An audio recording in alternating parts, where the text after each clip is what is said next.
Hello, I'm Hickey from interest.co.nz and welcome to a special housing report brought to you in association with ASB.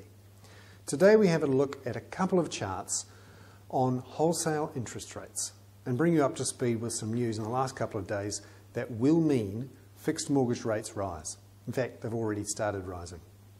Let's have a look at this chart first, which shows the 1-year wholesale swaps rate. This essentially is the price of money for that 1-year period that banks trade between each other. And it's the basis for those longer term fixed mortgage rates. And you can see here that it's really spiked up in the last couple of days. There's a couple of reasons for that. Firstly, New Zealand's inflation rate was higher than expected in the September quarter, which has caused many to think that the Reserve Bank will have to lift the official cash rate earlier and faster than expected. Until now, the Reserve Bank has said it won't increase the official cash rate, which is currently at 2.5%, a record low, until the latter half of 2010. But now markets are predicting the Reserve Bank will have to hike that rate in early 2010, possibly as early as January.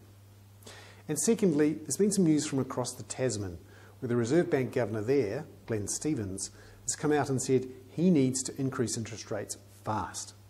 And because New Zealand is so closely linked to the Australian economy, many are thinking New Zealand interest rates will have to increase fast too. And to give you a sense of how quickly they might move and how that's going to translate into higher fixed mortgage rates here, let's have a look at this chart, which shows the 2-year swaps rate. And you can see that's been rising pretty much all year, from around 3.5% to now almost 4.5%. And you can see it's really spiked up around 25 to 30 basis points in the last couple of days.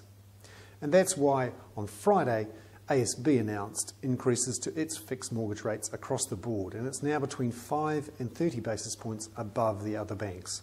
It's quite likely the other banks will follow. I'm Hickey. That was a special housing report brought to you in association with ASB.